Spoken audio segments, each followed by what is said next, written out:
बिस्मिल्लाहिर्रहमानिर्रहीम। उम्मीद है सब खैरियत से होंगे। आज हमारा जो टॉपिक है रदरफोर्ड एटॉमिक मॉडल। रदरफोर्ड ने अपना एटॉमिक मॉडल पेश किया ये चेक करने के लिए कि एटम का स्ट्रक्चर कैसा है, प्रोटॉन और इलेक्ट्रॉन किस तरह से रहते हैं। इसके लिए 1911 में जो है इसने अपना एक्सपेरिमेंट पेश किया, क्लासिक एक्सपेरिमेंट था।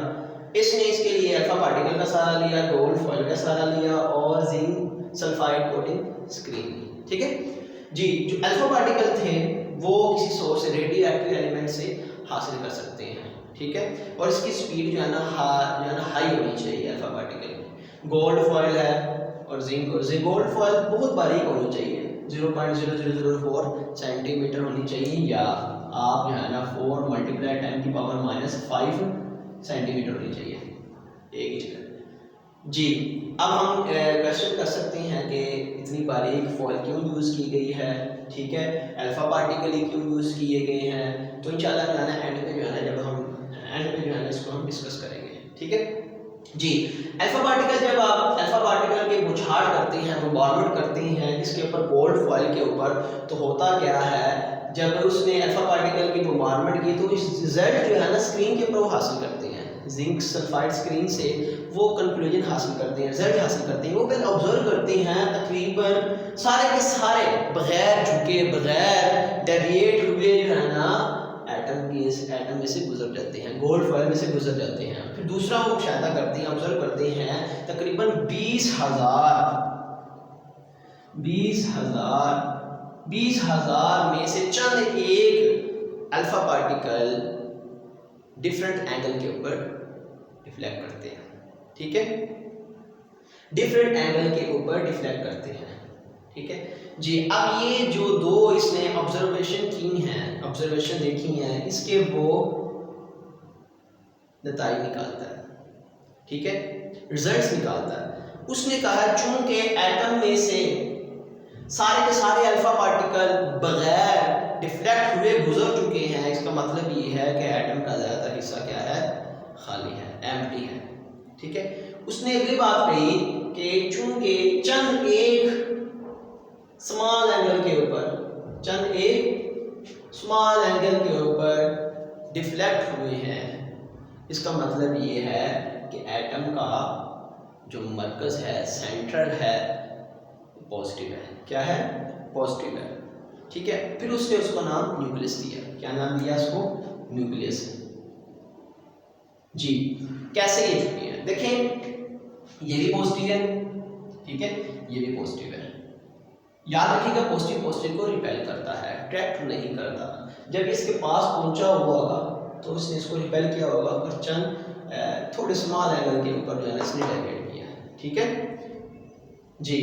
नेक्स्ट उसने कहा है कि जो बिल्कुल बाउंस बैक हुए हैं, कुछ ऐसे भी थे जो बिल्कुल बाउंस बैक हो गए लाइक दैट।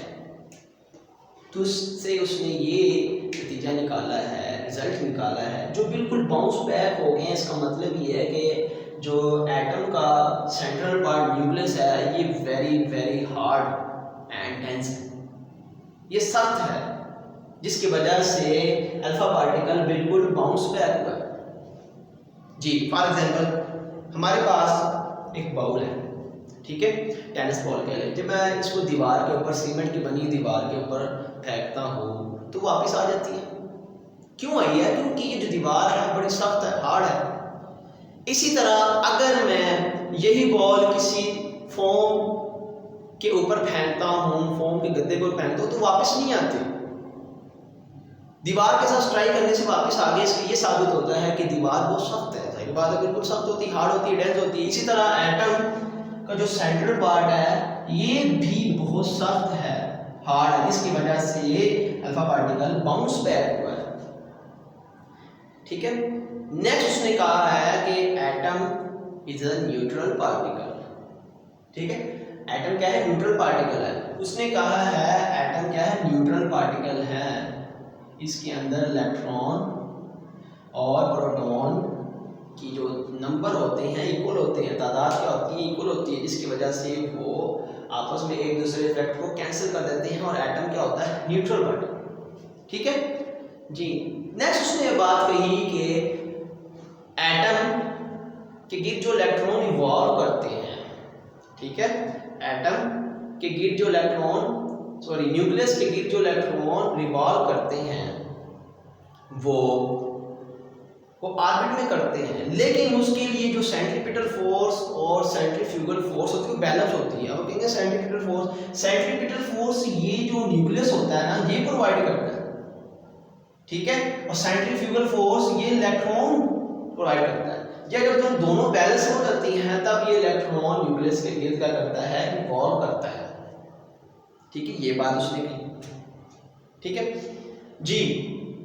नेक्स्ट उसने ये बात कही कि ये जो मॉडल है इलेक्ट्रॉन न्यूक्लियस के गिर्द रिवॉल्व करता है, ये like planet our solar system, जैसे हमारी ज़मीन है, हमारा सोलर सिस्टम है, सूरज के गिर्द जो है ना चक्कर लगाते हैं, इसी तरह ये इलेक्ट्रॉन भी जो है इसके गिर्द चक्कर लगाते हैं, ठीक है। इसके बाद उसने कहा कि इलेक्ट्रॉन के अलावा न्यूक्लियस के अंदर जितने पार्टिकल हैं वो क्या कहलाते हैं, न्यूक्लियॉन्स कहलाते हैं। क्या कहलाते हैं, न्यूक्लियस। एक बात मैं क्लियर करता चलूँ कि उस वक्त न्यूट्रॉन डिस्कवर नहीं हुआ था, उस वक्त न्यूट्रॉन डिस्कवर नहीं हुआ था, लेकिन रदरफोर्ड ने 1920 में ये बात कही थी कि एटम के मरकज में, एटम के सेंटर में न्यूट्रॉन होते हैं। कोई ऐसा पार्टिकल है जिस पर कोई चार्ज नहीं है, क्या है, कोई चार्ज नहीं है, नाम तो फिर वो चैटबर्ग ने दिया था बाद में। कोई पार्टिकल न्यूट्रल पार्टिकल है, क्या है, न्यूट्रल पार्टिकल है जिस पर कोई चार्ज नहीं है, वो एटम के न्यूक्लियस में पाया जाता है, जिस पर कोई चार्ज नहीं है। ये उसे कैसे पता चला, क्योंकि उसने ऑब्जर्व किया था एक्सपेरिमेंट के जरिए कि एटम का जो वोल मास है वो कंप्लीट नहीं आता, खाली प्रोटॉन की वजह से एटम का मास कंप्लीट नहीं होता। उसने कहा कोई ऐसा पार्टिकल न्यूट्रल पार्टिकल है जो जिसका मास जो है ना प्रोटॉन के इक्वल है और ये एटम के न्यूक्लियस में मौजूद है, लेकिन डिस्कवर नहीं हुआ था। ये बात जब उसने की तो ठीक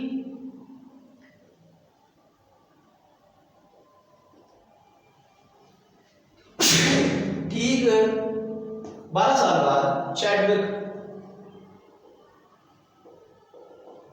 चैडविक ने न्यूट्रॉन को डिस्कवर किया। इंशाल्लाह वो बाद में हम डिस्कस करेंगे कि किस तरह से जो है ना चैडविक ने न्यूट्रॉन को डिस्कवर किया। बहरहाल रदरफोर्ड ने अपना एटॉमिक मॉडल पेश किया था। जी आगे हम बढ़ते हैं। रदरफोर्ड के ऊपर क्या डिफेक्ट्स हुए, क्या एतराज़ात थे जब उसने एटॉमिक मॉडल पेश किया, तो साइंटिस्ट ने कौन कौन से एतराज़ इसके ऊपर किए थे, जी वो हम इंशाल्लाह इसको डिस्कस करते हैं।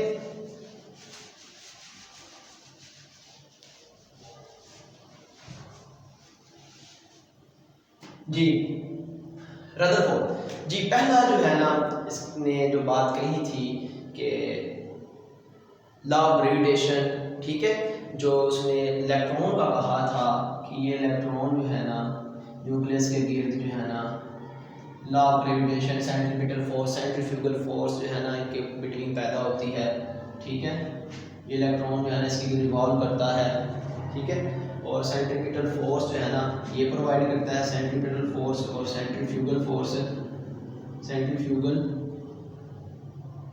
जो है ना इलेक्ट्रॉन प्रोवाइड करता है, जिसकी वजह से ये रिवॉल्व करता है। लेकिन ये इतराज़ इनके ऊपर हुआ था, क्यों, क्योंकि जो लॉ ऑफ ग्रेविटेशन है वो चार्ज बॉडी के ऊपर अप्लाई नहीं होता, ठीक है, वो न्यूट्रल बॉडी के ऊपर अप्लाई होता है, चार्ज बॉडी के ऊपर अप्लाई नहीं होता। अगर चार्ज बॉडी के अप्लाई करेंगे तो फिर क्या होगा, दूसरा चार्ज ये बना था, फिर ये अगर मान लेते हैं कि ये प्रोवाइड करते हैं, ठीक है, फिर इस तरह से होगा कि ये प्रोटॉन है, ठीक है, न्यूक्लियस है, अगर ये इलेक्ट्रॉन यहाँ से स्टार्ट होता है, ठीक है, ये रिवॉल्व करता है ऐसे कंटिन्यूसली, तो ये तो इसके अंदर आगे कोलैप्स हो जाएगा, कंटिन्यूसली एनर्जी इमिट करता रहेगा क्योंकि चार बॉडी है, तो आहिस्ता आहिस्ता आहिस्ता आहिस्ता आहिस्ता आहिस्ता इसको जो है वाला इसके न्यूक्लियस में गिर जाना चाहिए, फिर तो एटम तबाह हो गया, एटम तो एडजस्ट कर ही नहीं सकता। तो ये इसकी डिफेक्ट था, रदरफोर्ड इसको एक्सप्लेन नहीं कर सका, ठीक है। नेक्स्ट चले तो मान लेते हैं कि इलेक्ट्रॉन न्यूक्लियस के गिर्द जो है ना क्या नाम है रिवॉल्व करता है, और फिर अगर कंटिन्यूस रिवॉल्व करता है तो उसको कंटिन्यूस स्पेक्ट्रम बनाना चाहिए। क्या बनाना चाहिए? कंटिन्यूस स्पेक्ट्रम बनाना चाहिए। क्या बनाना चाहिए? कंटिन्यूस स्पेक्ट्रम बनाना चाहिए। कंटिन्यूस स्पेक्ट्रम क्या होता है, मैं कुछ इस तरह से बनाने की कोशिश करता हूँ, ठीक है। कंटिन्यूस स्पेक्ट्रम होना बनाना चाहिए। इसको मैं छोटा करता हूँ, इसको कंटिन्यूस स्पेक्ट्रम बनाना चाहिए। कंटिन्यूस स्पेक्ट्रम क्या होता है? जो कंटिन्यूसली, अब अगर ये देखें पता नहीं चलता कौन लाइन किससे जुदा हो गई है, ये कंटिन्यूस स्पेक्ट्रम बनाने की कोशिश की है।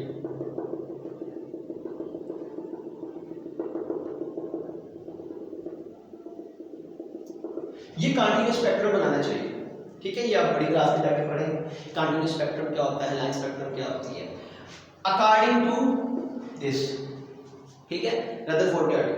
लेकिन आज जो एक्सपेरिमेंट शो करता है एटम जो है ना लाइन कंटिन्यूस स्पेक्ट्रम नहीं बनाता, ये कंटिन्यूस स्पेक्ट्रम है,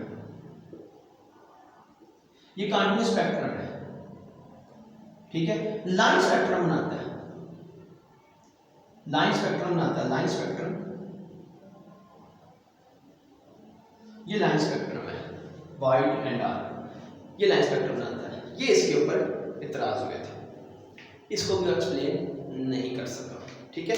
बहरहाल रदरफोर्ड जो एटॉमिक मॉडल था बहुत ज़्यादा कंट्रीब्यूशन है इसका एटम के स्ट्रक्चर को एक्सप्लेन करने के लिए, ठीक है। अब हमारे कुछ क्वेश्चंस जो है ना राइज होते हैं यहाँ पे कि रदरफोर्ड ने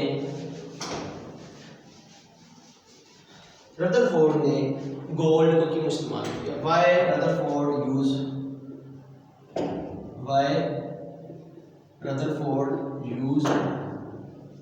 गोल्ड फॉइल। रदरफोर्ड ने गोल्ड फॉइल यूज क्यों किया है? क्यों? एल्यूमिनियम भी यूज कर सकता था, प्लैटिनम भी यूज कर सकता था, और भी काफी मेटल्स यूज कर सकता था, क्यों यूज किया? याद रखिएगा जो गोल्ड है ना, गोल्ड सोना जो है वो हाईली मेलेबल है, highly malleable metal, highly malleable metal होने की वजह से गोल्ड को यूज किया गया। अगर हाईली मेलेबल ना होता तो उसकी थिकनेस हम इतनी हासिल ना कर सकते। किसी भी मेटल की जो थिकनेस है हम इतनी नहीं हासिल कर सकते। गोल्ड है ना हाईली मेलेबल है, ठीक है।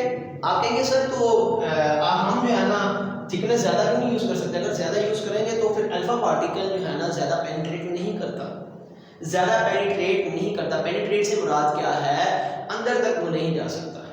अल्फा पार्टिकल चंद मिलीमीटर तक रेंज है, चंद फासले तक रेंज है, चंद फासले तक पेनिट्रेट हो सकता है अल्फा पार्टिकल, लेकिन ज़्यादा अल्फा पार्टिकल पेनिट्रेट नहीं हो सकता। इसलिए जो है ना हमने गोल्ड को यूज़ किया है। क्यों यूज़ किया है? ज़्यादा मेलेबल होती है, उसकी ज़्यादा बारीक वर्क हम यूज़ कर सकते हैं, बाकी किसी मेटल की हम नहीं कर सकते, इसलिए हमने गोल्ड को यूज़ किया है।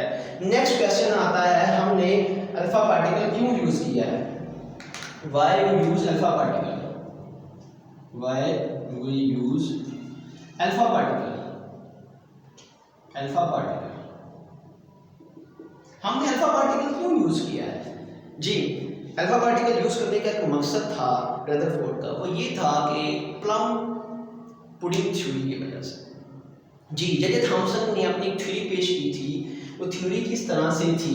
कुछ इस तरह से थी, उसने कहा था कि एटम जो है ना बोल स्फेरिकल है, ठीक है, स्फेयर है और पॉजिटिव बॉडी है।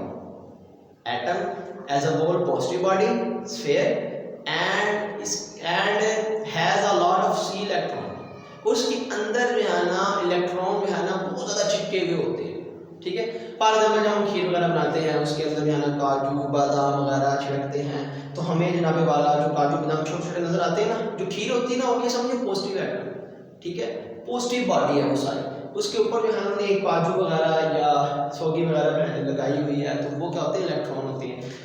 प्लम पुडिंग ने कुछ इस तरह से कहा था कि ये आपके पास क्या है, इलेक्ट्रॉन है, सारे क्या है, ये बोल बॉडी जो है ना आपके पास क्या है, पॉजिटिव है। क्या है, बोल बॉडी ये सारी क्या है, पॉजिटिव है, और इसके अंदर ये जो नजर आ रहे हैं इलेक्ट्रॉन इसके अंदर चिपके हुए हैं। ठीक है, तो इस चीज को देखने के लिए रदरफोर्ड ने अपना ये एक्सपेरिमेंट, रदरफोर्ड एटॉमिक मॉडल पेश किया, और इस चीज को देखने के लिए उसने अल्फा पार्टिकल यूज किए। क्या किए, अल्फा पार्टिकल यूज किए। क्योंकि अल्फा पार्टिकल पॉजिटिव पार्टिकल, ठीक है, 2 पॉजिटिव चार्ज होते हैं, तो इसकी आइडेंटिफिकेशन करने के लिए रदरफोर्ड ने अल्फा पार्टिकल यूज किए हैं। पता चले क्या ये डेविएट होता है कि नहीं होता। तो पता चला जब इसने एक्सपेरिमेंट किया, अल्फा पार्टिकल यूज किए, तो पता चल गया भाई जो प्लम पुडिंग ने अपनी थ्योरी पेश की थी ये तो एटम के ऊपर पूरा उतरती नहीं है, क्योंकि अल्फा पार्टिकल ने डेविएट किया है। ठीक है, बहुत सारे अल्फा पार्टिकल ऐसे गुजर चुके हैं। अगर ये प्लम पुडिंग थ्योरी ठीक होती तो काफी सारे एटम जो है ना डेविएट हो जाते, डिफ्लेक्ट हो जाते, लेकिन 20,000 में से चंद एक डिफ्लेक्ट हुए, जिससे पता चलता है प्लम पुडिंग थ्योरी क्या है, वाज रॉन्ग है, रिजेक्टेड है। तो ये हमारी रदरफोर्ड एटॉमिक मॉडल थी।